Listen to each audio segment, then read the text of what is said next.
Caribbean ပင်လယ်ထဲမှာပျော်ရွှင်စရာကောင်းတဲ့မိသားစုလေးတစ်ခုဟာရက်တင်ပေါ်ကြီးပေါ်မှာအားလိုက်ရက်ကိုအတူတူဖြတ်တန်းနေကြတာပါအမေဖြစ်သူဂျူလီယာကရေကူးဖို့အတွက်ရေထဲကိုခုန်ချလိုက်ပါတယ်သူမကအနားယူဖို့ကြိုးစားနေချိန်မှာတခုခုထူးဆန်းနေတာကိုခံစားလိုက်ရပါတယ်ဒါပေမဲ့သူမရဲ့ပတ်ဝန်းကျင်မှာဘာမှမရှိတာကြောင့်ဒါဟာစိတ်ထင်တာပဲလို့ပဲသတ်မှတ်လိုက်ပါတယ်စက္ကန့်မိုင်းအကြာမှာတော့အဲ့ဒီထူးဆန်းတဲ့ခံစားချက်ကထပ်ပြီးပေါ်လာပြန်ပါတယ်သူမဘာကိုမှမမြင်ရသေးပေမဲ့ဒါကသူမကိုစိုးရင်စိတ်ဝင်စေတာကြောင့်ရက်စီကိုပြန်ကူဖို့ကြိုးစားပါတယ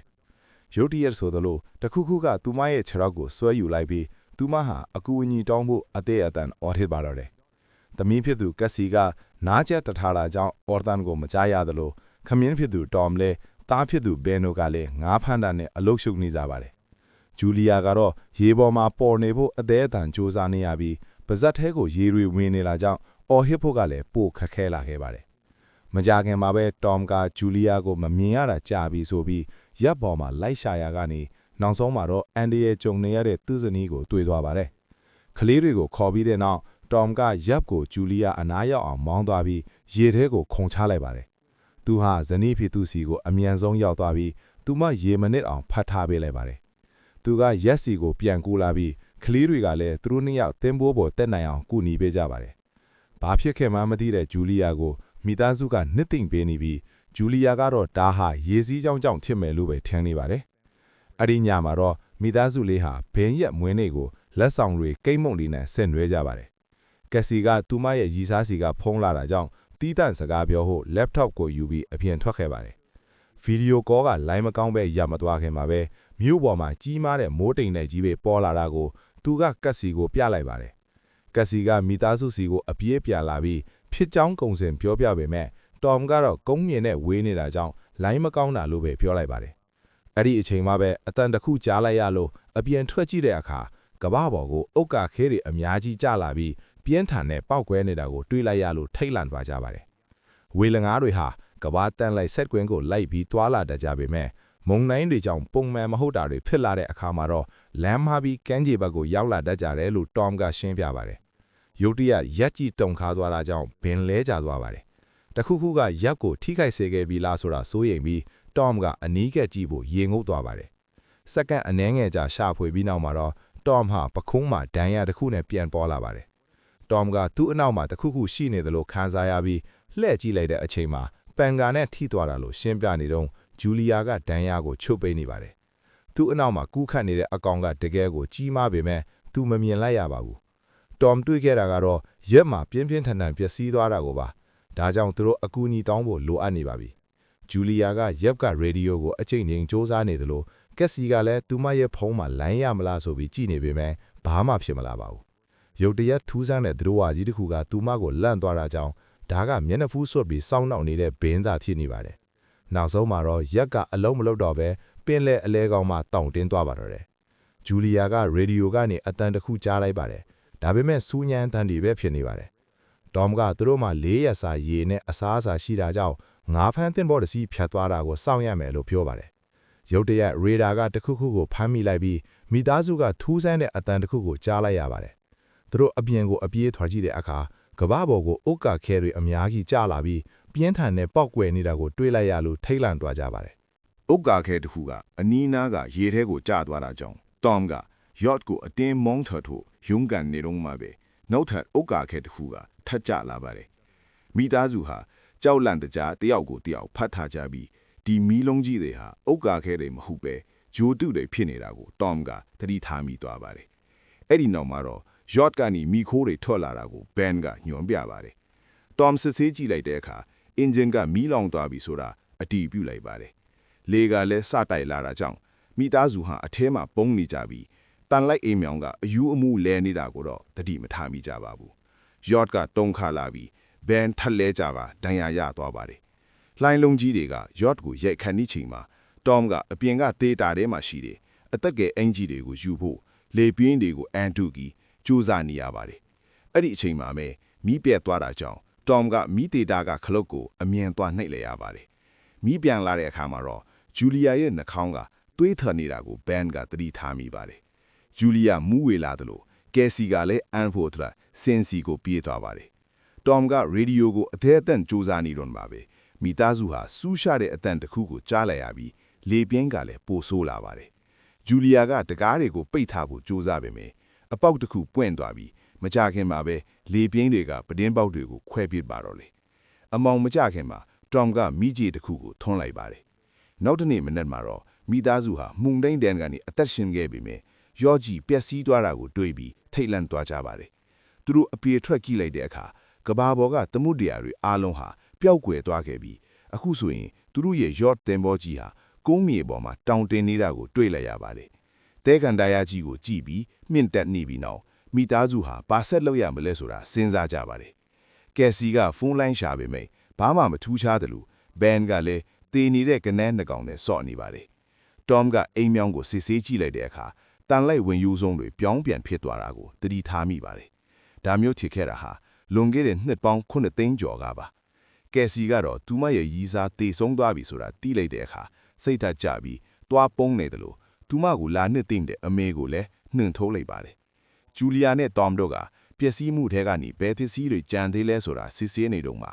ဘန်ကတခြားအသက်ရှင်ကြံသူတွေသတိထားမိအောင်သူ့ရဲ့မွေးနေ့ဘူဖောင်းတွေကိုကြောက်ခဲမှချီထားလိုက်ပါတယ်အဲ့ဒီနောက် Tom ကရေဒီယိုကိုထပ်ကြိုးစားတဲ့အခါရေငုပ်တင်ပေါ်ကပတိန်တယောက်ဖြစ်တဲ့နောင်ဆိုတဲ့လူနဲ့အဆက်အသွယ်ရသွားပါတယ်သူ့ရဲ့ရေငုပ်တင်ပေါ်ကလည်းကုန်းပေါ်မှာတောင်တင်းနေတာဖြစ်ပြီးတန်လိုက်ဝင်ရိုးစုံတွေပြောင်းပြန်ဖြစ်သွားတာကြောင့်သမုဒ္ဒရာတွေနောက်ဆုတ်သွားပြီးကုန်းမြေတွေကိုနစ်မြုပ်စေတာလို့သူကအတည်ပြုပေးပါတယ်နောင်ကတခြားအသက်ရှင်ကြံသူတွေကိုမတွေ့သေးဘူးဆက်သွယ်ရေးစနစ်အများစုလည်းပြက်နေတယ်လို့ပြောပါတယ်စနစ်တကျလှုပ်ရှားမှုတွေရှိနေတာကြောင့်ဝင်ရိုးစုံတွေကနောက်တစ်ခါပြန်ပြောင်းသွားမှဖြစ်ပြီးတပတ်အတွင်းပင်လယ်ရေတွေပြန်တက်လာနိုင်တယ်လို့သူကကောက်ချက်ချပါတယ်ပင်လယ်ရေပြန်တက်လာတဲ့အခါမှာအခြေအနေတွေကပြင်းထန်မှဖြစ်လို့တက်နိုင်သမျှအမြင့်ဆုံးနေရာကိုတက်ဖို့နောင်ကအကြံပေးပါတယ်သူ့ရဲ့အဖော်ကတော့ပြက်ကြတော့ကတေဆုံးသွားခဲ့ပြီးရေငုပ်တင်ပေါ်ထဲမှာလူ3ယောက်စာပဲနေရာရှိပါတယ်ဂျူလီယာနဲ့ Tom တို့ကသူတို့ရဲ့ကလေးတွေကိုကယ်ပေးဖို့ဆိုပြီးဖြောင်းဖျားတာကြောင့်သူကသူရှိတဲ့နေရာရဲ့တီလဲညာကိုပေးလိုက်ပါတယ်အဲ့ဒီနေရာကိုရောက်ဖို့2နှစ်တာမှမဟုတ်3ရက်လောက်ကြာမယ်လို့ Tom ကတွက်ချက်လိုက်ပါတယ်ဒါကြောင့်မနေ့ဖြန်စောစောထွက်ကြမှာဖြစ်လို့ဒီညမှာကောင်းကောင်းအိတ်ထားဖို့မိသားစုကိုပြောလိုက်ပါတယ်နောက်တစ်နေ့မနေ့မှာတော့မိသားစုဟာပစ္စည်းတွေထုတ်ပေါင်းနေတော့မှတခုခုလှုပ်ရှားနေတာကို Tom တွေ့လိုက်ရပါတယ်ဒါဟာလှန်လက်နက်တစ်ခုကိုကင်နေတဲ့ခြေမသားနဲ့လူတစ်ယောက်နဲ့တောက်လျှောက်ဟောင်းနေတဲ့ခွေးတစ်ကောင်ပါ Tom ကသူ့အနားကိုတွားပြီးရေတံပုတပုကိုပေးလိုက်ပေမယ့်အဲ့ဒီလူပြောတဲ့စကားကိုနားမလည်ပါဘူးရေတောက်ပြီးတဲ့နောက်မှာတော့အဲ့ဒီသူစိမ်းက Tom ကိုဘလင်းနဲ့ရိုက်ပြီးမျက်နှာကိုကန်လိုက်ပါတယ်ထိတ်လန့်နေတဲ့ဂျူလီယာပြေးလာပေမယ့်နှုတ်ကျသွားပါပြီအဲ့ဒီလူက Tom ရဲ့ဘိုက်ကိုလှန်နဲ့ထိုးလိုက်ပါပြီ Tom ရဲ့ခန္ဓာကိုယ်ဟာစက္ကန့်အနည်းငယ်တုန်ခါသွားပြီးနောက်အဲ့ဒီလူကသူ့လက်ဘင်းကိုပါလေးလိုက်ပါတယ်အဲ့ဒီနောက်မှာတော့အဲ့ဒီလူကဂျူလီယာနောက်ကိုလိုက်ပါတော့တယ်လှန်နဲ့ပစ်လိုက်ပေမယ့်ဂျူလီယာရဲ့ပခုံးကိုပဲထိသွားပါတယ်ဂျူလီယာကယော့စီကိုအမြန်ပြေးသွားပြီးကလီးတွေကိုပုံခိုင်းကတကားတွေကိုပိတ်လိုက်ပါတယ်မောင်နှမ2ယောက်ကဆိုဖာအောက်မှာပုံနေကြပြီးဂျူလီယာကသူတို့ကိုမိချေတဲ့နက်ကိုပေးထားကသူမကိုယ်တိုင်ကတော့ဓာတ်ကြောင်ကိုကင်ပြီးရေချိုးခန်းထဲမှာပုံနေပါတယ်အဲ့ဒီလူကတကားကိုအတင်းထုပြီးနောက်ဆုံးမှာတော့အထဲကိုဝင်လာပါတယ်သူကအစားအစာတချို့ကိုယူပြီးယော့ထဲမှာလိုက်ရှာတာကနေရေချိုးခန်းထဲကိုရောက်လာပါတယ်ဂျူလီယာကတော့နေရန်ကအပေါက်ကနေအပြင်ကိုထွက်ပြီးသူ့ကိုရှောင်လိုက်နိုင်ပါတယ်အဲ့ဒီလူကအ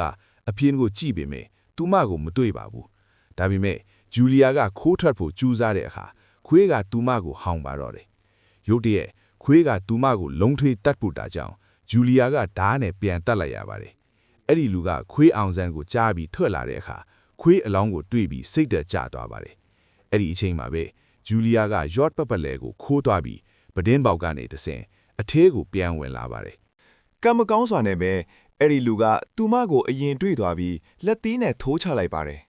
်အဲ့ဒီလူကသူမကိုဆွဲထုတ်ဖို့စူးစမ်းချိန်မှာဂျူလီယာကပရိကော်ကာတွေကိုအတင်းကြိုက်ထားပါတယ်ရုံရင်းဆန်ကထင်နေတော့မှပဲသူမကသူ့ကိုကန်ထုတ်လိုက်နိုင်ပါတယ်အဲ့ဒီနောက်အဲ့ဒီလူကသူမရဲ့လက်ကောက်ဝတ်ကိုနင်းပြီးဓားကိုချခိုက်ပါတယ်သူကသူမရဲ့သပင်ကိုကင်ပြီးကျန်းပင်နဲ့ရိုက်ညက်ကဆိုဖာပေါ်ကိုပစ်တင်ပြီးလဲပင်းညစ်ပါတော့တယ်ဒါတွေကိုကလေးတွေကကြည်နေရင်မခံစားနိုင်တော့တာကြောင့်ကက်စီထွက်လာပြီးအဲ့ဒီလူကိုမီးကြီးနဲ့ပစ်လိုက်ပါတယ် ယာရှ်ထဲမှာမီးတွေချက်ချင်းကူးဆက်သွားတာကြောင့်ကလေးတွေအပြင်ကိုပြေးထွက်သွားပေမယ့်ဂျူလီယာကတော့အဲ့ဒီလူကိုမျက်နှာကိုကန်ပြီးတီနေရမြေပုံနဲ့သူတို့အက်တွေကိုပြန်ယူခဲ့ပါတယ်။ဘန်နဲ့ကယ်စီတို့ကသူတို့အဖေရဲ့အလောင်းကိုဖတ်ထားကြပြီးဂျူလီယာကလည်းသူတို့နဲ့အတူလာပူပေါင်းကအားလုံးမျက်ရည်တွေနဲ့နှုတ်ဆက်လိုက်ကြပါတယ်။အဲ့ဒီအချိန်မှာပဲအဲ့ဒီလူယုတ်မာကြီးကယာရှ်ထဲကထွက်လာပါတယ်။ဒါကြောင့်မိသားစုဟာထွက်ပြေးကြပြီးယာရှ်ကြီးကတော့အကြီးအကျယ်ပေါက်ကွဲသွားပါတော့တယ်။အချိန်အတန်ကြာတဲ့အခါမိသားစုဟာရေတကုံလေးတစ်ခုမှနားကြပါတယ်။ကက်စီဟာဒီလူယူကြီးဟာဖူပေါင်းတွေကြောင့်သူတို့စီရောက်လာတာလားလို့မေးတဲ့အခါဘန်ကသူ့ကိုယ်သူအဖြစ်ရှိသလိုခံစားသွားရပါတယ်။ဂျူလီယာကဒါဟာသူ့အဖြစ်မဟုတ်ကြောင်ပြောပြီးအဲ့ဒီလူကသူတို့နောက်ကိုလိုက်နေအောင်မှမို့ဆက်သွားဟိုတိုက်တွန်းပါတယ်။ရေအိုင်လေးတစ်ခုမှာတော့ဘန်က Hammerhead Shark လို့ခေါ်တဲ့ဒီငမန်းကြီးရဲ့အလောင်းကိုစိတ်ဝင်စားကြည့်နေပါတယ်။အဲ့ဒီအချိန်မှာပဲဂျူလီယာကအဲ့ဒီလူသူတို့စီရောက်ခါနေတာကိုတွေ့လိုက်ရပါတယ်။ဒါကြောင့်မိသားစုဟာထက်ပြီးထွက်ပြေးကြပါတယ်။သူတို့ဟာတဲတောင်ပြန်တစ်ခုကိုဆင်းသွားပြီးအစိတ်ရှိတဲ့စွန့်ပစ်ပစ္စည်းတွေကိုတွေ့တာကြောင့်ဂယုတစိုက်နဲ့ပတ်သွားကြပါတယ်။ခဏအကြာမှာတော့သူတို့နောက်ယောင်ခံလိုက်နေတဲ့သူကိုမျက်ခြေပြတ်သွားပုံရပါတယ်။သူတို့ဆက်ပြီးခရီးနေလာတဲ့အခါမှာတော့ပင်လယ်ချမ်းပြင်ကပလတ်စတစ်တွေနဲ့တင်နေတဲ့ပင်လယ်သတ္တဝါကြီးတွေလိုမျိုးကုန်းပေါ်မှာတင်လေတဲ့တခြားအရာတွေကိုတွေ့နေရပါတယ်။ဘန်ကနေကွေးလာတဲ့အခါမှာတော့သူရေတဲ့တအားခန်းချောက်နေပြီဆိုတာဂျူလီယာတတိထားမိပြီးအားလုံးနားဖို့ရက်လိုက်ပါတယ်။သူမထိတ်လန့်သွားတာကတော့ရေသံဘူးကကုန်းလူနီးပါးထင်နေပြီးကယ်စီကသူမရေဘူးကိုတေချာမပိတ်ခဲ့မိဘူးဆိုတာသိလိုက်ရလို့ပါ။ဂျူလီယာကသူမရဲ့ပေါ့ဆမှုကိုအော်ဟစ်ဆဲဆိုပြီးမဲ့ကယ်စီကတော့ဘလို့မဲဖြစ်ဖြစ်သူတို့အသက်ရှင်မှမဟုတ်တော့တာကြောင့်ဒါကအရေးမကြီးတော့ဘူးလို့ပြန်ပြောပါတယ်။အော်ဟစ်ရန်ချစ်ပြီးရဲ့နောက်မှာတော့မိသားစုဟာဆက်ပြီးခရီးနှင်ကြပါတယ်။နောက်ဆုံးမှာတော့သူတို့ဟာဖြတ်ချနေတဲ့လေရင်တစင်းကိုတွေ့ပြီးတခုခုလှုပ်ရှားသွားတာကြောင့်လန့်သွားပြီးမဲ့ဒါကငှက်တွေသားဖြစ်ပါတယ်။မိသားစုဟာဒီညကိုလေရင်ထဲမှာပဲကုံဆုံးဖို့ဆုံးဖြတ်လိုက်ကြပါတယ်။သူတို့အစာပြေစားစရာတွေကိုဝေမျှစားကြပြီးဂျူလီယာနာတော့တော်မြင့်အင်ဂျီထဲမှာမိသားစုဓာတ်ပုံလေးကိုတွေ့ပြီးဝမ်းနည်းနေပါတယ်။ကယ်စီကသူမမိဘတွေဘလို့စုံခဲ့လဲဆိုတဲ့ပုံမြင်ကိုမေးတာကြောင့်ဂျူလီယာကသူမအလုတ်လုတ်တဲ့ဆေးရုံကိုတော်ရောက်လာပြီးလူနာချစ်ခဲ့ပုံကိုပြောပြပါတယ်။သူကပန်းတွေနဲ့လှပတဲ့ကြပြတပွန်နဲ့သူမကိုချစ်ခွင့်တောင်းခဲ့တာပါ။ညသန်းကောင်မှာတော့ကယ်စီကအပေါ့အပသွားဖို့လေရင်ထဲကထွက်လာပါတယ်။ရုတ်တရက်အဲ့ဒီလူယုတ်မာကြီးကသူမနော့ကနေပေါ်လာပေမဲ့ဂျူလီယာကအရင်ဦးအောင်ခုံးအုပ်ပြီးသူမရဲ့နာကြီးမှုတွေဒေါသတွေနဲ့အဲ့ဒီလူကိုအကြိမ်ကြိမ်ဓာတ်နဲ့ထိုးလိုက်ပါတယ်။ကယ်စီကသူမကိုဖတ်ပြီးစိတ်လျှော်ဖို့ကူညီလိုက်ရပါတယ်။မနေ့တနေ့မှာတော့အဲ့ဒီအလောင်းမှာတန်းတွေအများကြီးအုံနေပါတယ်။အလောင်းမှာအကိုက်ခံထားတဲ့ဒဏ်ရာတွေအများကြီးရှိနေတာကြောင့်ဒီနားမှာတခုခုပုံနေတယ်ဆိုတာမိသားစုသတိထားမိသွားပါတယ်။သူတို့ထွက်သွားတဲ့နောက်မှာတော့အဲ့ဒီလူရဲ့ပါးစပ်ထဲကကနန်းတွေအများကြီးထွက်လာပါတယ်။နာယီအနှဲငယ်အကြာမှာတော့ဂျူလီယာနဲ့ကက်စီလိုကမြေပုံကိုကြည့်ဖို့ရက်လိုက်ပေမဲ့ဘန်ကတော့ဆက်ရှောင်နေပါတယ်။ဂျူလီယာကရပ်ဖို့ပြောနေတော့မှသူကရေရိုင်းတစ်ခုတည်းကိုမျက်နှာနှိပ်ပြီးအငမ်းမများတောက်နေတာကြောင့်ဂျူလီယာကသူ့ကိုအမြန်ဆွဲထုတ်လိုက်ရပြီးမတန်ရှင်းတဲ့ရေကသူ့ကိုနေမကောင်းဖြစ်စေနိုင်တယ်ဆိုတာရှင်းပြပါတယ်။မိသားစုဟာဆက်ပြီးခရီးနှင်းနေရပြီးပူပြင်းလိုက်နေဆောင်တန့်ကြောင့်ကာကွယ်ဖို့သူတို့ခေါင်းတွေကိုဖုံးအုပ်ထားရပါတယ်။ဘန်ကမူးဝေလာတာကြောင့်ကလထိုင်အဟောင်းတချို့ကိုတွေ့တဲ့အခါဂျူလီယာနဲ့ကယ်စီတို့ကအဲ့ဓာတွေကိုတုံးပြီးယာယီအမှုအရာတစ်ခုကိုလှုပ်လိုက်ကြပါတယ်။ဂျူလီယာကဘန်ကိုဆေးထိုးပြီးတဲ့နောက်မှာတော့အဲ့ဒီမှာပဲညအိတ်ဖို့သဘောတူလိုက်ကြပါတယ်။မနေ့စောစောမှာတော့ဂျူလီယာကထူးခြားတဲ့အတန်တစ်ခုကြားတာကြောင့်နိုးလာပါတယ်။သူမအဖင်ချက်စစ်ကြည့်တဲ့အခါကနန်းအုပ်ကြီးတစ်ခုသူတို့စီကိုတိုးလာနေတာကိုတွေ့ပြီးထိတ်တန့်သွားပါတယ်။ဂျူလီယာကကလေးတွေကိုအမြန်နိုးပြီးမိသားစုဟာတတ်နိုင်သမျှအမြန်ဆုံးထွက်ပြေးကြပါတယ်။သူတို့ဟာကုန်းတင်တင်ပေါ်ကြီးတစီကိုတွေ့ပြီးအဲ့ဒီဘက်ကိုပြေးသွားကြပါတယ်။တင်ပေါ်သား၃ယောက်အသက်ရှင်နေသေးလားကိုတွေ့လိုက်ရပါတယ်။အဲ့ဒီမျိုးသမီးကသူတို့ကိုကူညီခြင်းပေမဲ့ကျန်တဲ့အမျိုးသား၂ယောက်ကညင်းဆိုပြီးကွန်တိန်နာတစ်ခုထဲမှာဝင်ပုန်းကမိသားစုဝင်မလာနိုင်အောင်တကားပိတ်လိုက်ပါတယ်။ကနန်းတွေကရောက်ခါနီနေပြီးမို့ဂျူလီယာကကလေးတွေကိုကွန်တိန်နာအပေါ်ကိုတက်ခိုင်းပါတယ်။သူမတက်ဖို့ကြိုးစားတဲ့အခါမှာတော့ကနန်းတွေကသူမရဲ့ခြေထောက်ကိုပြင်းပြင်းထန်ထန်ညှက်ပါတော့တယ်။မောင်နှမ၂ယောက်ဟာသူတို့အမေအောက်ကိုဆွဲချမခံရအောင်အပေါ်ကိုဆွဲတင်ဖိလိုက်ရပါတယ်။ကွန်တိန်နာဘေးမှာအပေါက်တစ်ခုရှိနေတာကြောင့်ကနန်းတစ်ဝက်လောက်ကအထဲကိုဝင်သွားပါတယ်။တင်မောသားတွေကတနတ်နဲ့ဖိပေမဲ့ကနန်းတွေကအယမ်းများလုံးနေပါတယ်။မကြခင်မှာပဲကနန်းတွေကအလို့သမား၂ယောက်ကိုတပ်ပစ်လိုက်ပါတယ်။ နောက်ဆုံးကျန်တဲ့လူကမင်းချတ်ကအပေါက်စီကိုတပ်ဖို့ကြိုးစားပေမဲ့ကနန်းတွေကသူ့ကိုဆွဲချပြီးတတ်လိုက်ပြန်ပါတယ်အဲ့ဒီနောက်မှာတော့ဂျူလီယာကသူမရဲ့ခြေထောက်ထံရကိုပတ်တီးစီးပြီးမိလဲတော့ပါတယ်အချိန်တန်ကြာတဲ့အခါသူမဟာတဲမွန်တိုင်းထဲမှာနိုးလာပြီးတယောက်တည်းပြန်နေတာကိုတွေ့လိုက်ရပါတယ်သူမကလေးတွေကိုလိုက်ရှာရင်ထိတ်လန့်နေပြီးမြဲအရင်ဆုံးတေနေတဲ့အမျိုးသမီးစီကလက်နက်ကိုယူလိုက်ပါတယ်သူမရဲ့အော်ဒန်ကိုကြားတဲ့အခါကတ်စီကအမြန်ပြန်လာပြီးသူတို့အကူအညီသွားရှာတာဖြစ်ပေမဲ့ဘသူကမှမတွေ့ခဲ့ကြောင်းရှင်းပြပါတယ်အဲ့ဒီနောက်မှာတော့မုန်တိုင်းပြီးတဲ့အထိနားနေလို့ရမယ်ကွန်တိန်နာအလစ်တစ်ခုကိုတွေ့ထားတဲ့ဘန်နာပြန်ဆောင်ကြပါတယ်ဂျူလီယာကထော်မြက်မီးချေးကိုတုံးပြီးဒဏ်ရာကိုမီးနဲ့ကတ်လိုက်ရတာကြောင့်တကယ်ကိုနာကျင်ခဲ့ပါတယ်မုန်တိုင်းပြီးသွားတဲ့အခါမိသားစုဟာတခြားကွန်တိန်နာတစ်ခုထဲမှာရေတန့်ပိုးတွေအများကြီးတွေ့လိုက်ရပါတယ်အဲ့ဒီနောက်အလောင်းတွေကိုစစ်ဆေးကြည့်တဲ့အခါရေဒီယိုတစ်ခုနဲ့သနက်တစ်လက်ကိုတွေ့ပါတယ်ဂျူလီယာကနောင်ကိုဖုန်းဆက်ပြီးမြေပုံပြောက်သွားပြီးဖြစ်ကြောင်းပြောပြပါတယ်အပြန်လည်နေမဲ့နောင်ကလည်းသူဟာ6နက်ထဲကတရဝါတွေဖြစ်တဲ့ arthropods လို့ခေါ်တဲ့တရဝါတွေရဲ့တိုက်ခိုက်ခြင်းကိုခံနေကြောင်းပြောပါတယ်အောက်ဆီဂျင်တွေကသူတို့ကိုအယူးမှုဖြစ်စေပုံရပါတယ်နောင်ကသူ့ရဲ့တိုင်းတာချက်တွေအရာပင်လယ်ရေကခံမှန်းထားတာထက်ပိုမြ мян ပြန်တက်လာမှာဖြစ်လို့နားရီအနေငယ်ပဲကျန်တော့တာကြောင့်မြ мян လာဖို့မိသားစုကိုပြောပါတယ်သူကမိချီတစ်ခုဖြစ်ဖောက်လိုက်ပြီးမိသားစုကအဲ့ဒီဘက်ကိုလမ်းလျှောက်သွားကြပါတယ်အဝေးကြီးလမ်းလျှောက်ပြီးတဲ့နောက်မှာတော့မိသားစုဟာပြက်စီးနေတဲ့အင်္ဂါတစ်ခုကိုတွေ့ပြီးဘန်ကအဲ့ဒီမှာအပေါ်သွားပါတယ်နောက်ဆုံးမှာတော့သူတို့ဟာရေငုပ်တင်ဘောကိုအနီးနားမှာတွေ့လိုက်ရပေမဲ့အဲ့ဒီစီရောက်ဖို့ကြီးမားတဲ့ကြောက်ဆောင်ကြီးတွေကိုဖျက်ကျော်ရအောင်ပါပါ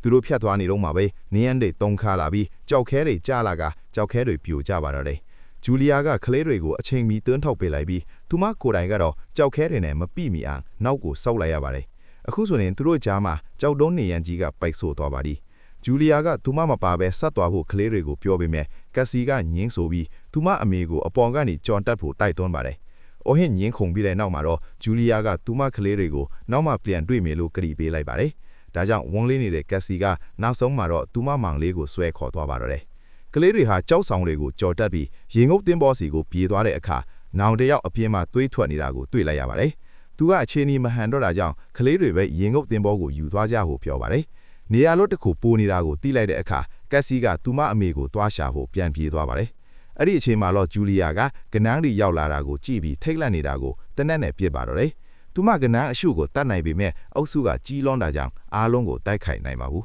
။အဲ့ဒီအချိန်မှာပဲကက်စီကနေရန်အပေါ်မှာပေါ်လာပြီးလက်လန်းပေးလိုက်ပါတယ်။ဒါကြောင့်ဂျူလီယာကဒဏ်ရာရတဲ့ချက်တော့နဲ့တတ်နိုင်သမျှအမြန်ဆုံးတတ်ပါတော့တယ်။ကက်စီရဲ့အကူအညီနဲ့သူမတစ်ဖက်ကိုရောက်ပြီးသူတို့နှစ်ယောက်ရေငုပ်တင်ဘောစီကိုအတူတူပြေးကြပါတယ်။ဘန်ကတော့အပေါ်မှာရက်နေပြီးမိသားစုတက်နိုင်အောင်ကနန်းတွေကိုတနက်နဲ့လမ်းပစ်ပြီးအာယုံလွှဲထားပေးပါတယ်။ကနန်းတွေကနောင်ရဲ့အလောင်းကိုတွေ့သွားပြီးချက်ချင်းပဲဝိုင်းစားကြပါတယ်။ဂျူလီယာကတနက်ကိုယူပြီးကလေးတွေကိုအထဲဝင်ခိုင်းနေစဉ်စက်တိုက်ပစ်ပေးထားပါတယ်။သူတို့ဘေးကင်းသွားတဲ့အခါသူမမှာကြီးစန်းကုံသွားပြီဆိုတာသိလိုက်ရလို့တနက်ကိုကနန်းတွေစီဖြစ်ပေါက်ပြီးကလေးတွေရှိရဲ့အထဲကိုဝင်လိုက်ပါတယ်။မိသားစုကတကားကိုတေချာပိတ်လိုက်ပြီးပရင်ပေါက်ကကနန်းတွေရေငုပ်တင်ပေါက်ကိုဝိုင်းထားတာကိုကြည့်နေကြပါတယ်။အဲ့ဒီအချိန်မှာပဲပင်လယ်ရေတွေနောက်ဆုံးမှပြန်တက်လာတာကြောင့်သူတို့၃ယောက်ဟာနေရာမှာအမြန်ထိုင်ပြီးခဘက်တွေပတ်ပြီးလက်ချင်းတွေ့ထားလိုက်ကြပါတယ်။ပြင်းထန်တဲ့လွိုင်းလုံးကြီးတွေကရေငုပ်တင်ပေါက်ကိုလွှင့်ပစ်လိုက်တာကြောင့်ဂျူလီယာကဖြစ်ခဲ့ရတဲ့အရာတွေကိုမြင်အောင်လာပါတယ်။ကက်စီကတော့အံပါတယ်။မကြခင်မှာလည်းစူးပြတဲ့အတန်ကြီးပြန်ပေါ်လာပြီး